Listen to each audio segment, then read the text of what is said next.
So, let's talk about starting a business, but not just any business. We're talking about one that actually serves your life instead of completely taking it over. Today, we're going to break down the playbook for building exactly that, a business that's all about your freedom and what you find fulfilling. But here's the thing, and it's kind of the brutal truth. For most people who dream of being an entrepreneur, the biggest wall they hit isn't a lack of ideas or money. Nope, it's just resistance. It's that simple, paralyzing feeling of never, ever actually getting started. So, what's the secret sauce for that other 1%? What did they know that everyone else doesn't? Well, that's exactly what we're about to get into.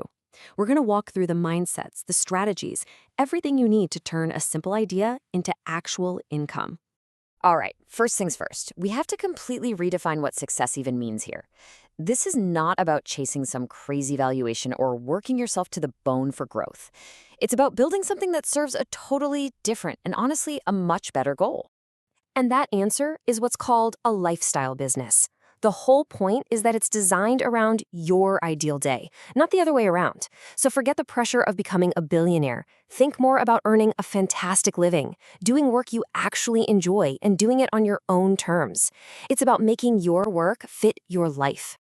Now, before you even think about a logo or writing a single line of code, the real work has to start inside your own head. Seriously, the biggest breakthroughs you'll ever have, they all start with your mindset. You know that voice, right? The one that whispers, "Oh, I just don't feel like it," or "I'll do it later when I feel more inspired," or the classic, "I'm just not ready yet." That feeling is the number one dream killer out there. But what if I told you that feeling doesn't actually matter at all? Okay, this right here is a game changer. You have to understand that your feelings and your actions are two totally separate things. Feelings, they're all over the place, totally unreliable. They make you wait for motivation to strike. But actions are something you can control. And guess what? They create motivation.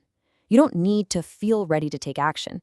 Action comes first. The feeling of being motivated comes after. So the whole point is to just develop a bias for action. Your first project doesn't have to be your magnum opus or $1 million idea. Its only job is to get you out of the starting blocks. It's all about learning, building that initial momentum, and just proving to yourself that you can, in fact, start something. Okay, so you're ready to act. Awesome. But act on what? Forget this whole myth of waiting for some eureka moment to strike you like lightning.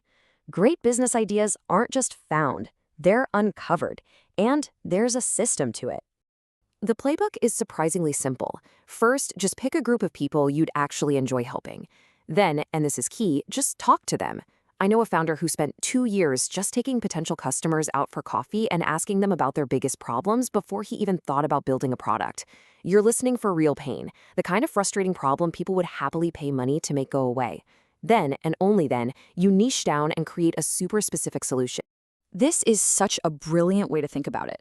If you're just a photographer, you're competing with absolutely everyone. But if you're a wedding photographer, whoa, now you're a specialist. You solve a very specific, high-stakes problem for a very specific customer. And because of that, you can charge 10 times more.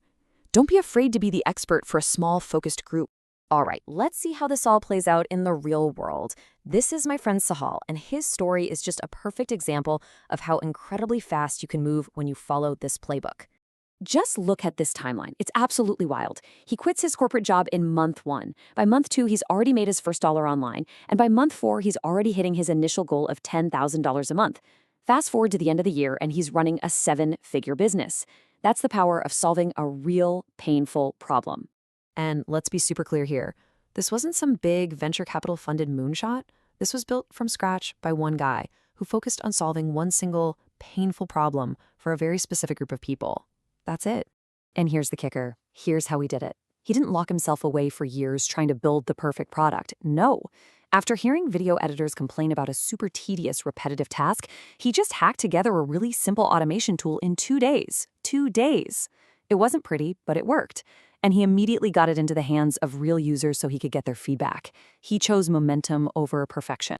The launch is always exciting, right? But what comes after that? Well, that's the unsexy, grinding, day in, day out work that actually builds a real sustainable business. It's not always glamorous, but man, is it essential. As a founder, especially if you're a builder or a creative type, the temptation is always to just keep tinkering, keep adding features, keep perfecting the product. But a product doesn't sell itself. Sahal found he had to literally force himself to balance the fun part, development, with the thing that was even more critical, marketing. Actually going out and finding people who would pay for what he'd built. So how did he find those first customers? Pure old-fashioned hustle. This number, that's roughly how many cold outreach emails and DMs his business sends out every single year. Growth isn't magic. It's just the result of consistent, often repetitive, hard work. Okay, let's bring this all the way back around to that original goal. How do you make sure that this business engine you're building is actually taking you somewhere you want to go? A lot of people think about financial freedom as freedom from a terrible boss, freedom from the 9-to-5 grind, but a much healthier and way more powerful way to think about it is freedom to. What does this business allow you to do? Is it the freedom to work on projects you're genuinely passionate about? The freedom to travel? The freedom to design your perfect day? Focus on what you're running towards, not just what you're running away from. And here's a super simple, practical tool to keep you on track. Every 90 days or so, just do this little audit. First, what should you stop doing because it's draining your energy and not giving you much back? Second, what's already working pretty well that you can tweak to make it even better? And finally, with the time and energy you've just freed up, what new thing can you start? This is how you stay focused on what really moves the needle. So let's make this real. Right now. Forget the 5-year plan for just a second. If you were on a 90-day quest to just take one step forward based on everything we just talked about, what would that first small, doable move actually be? Remember, the journey doesn't start with a giant leap. It starts with a single step. What's yours?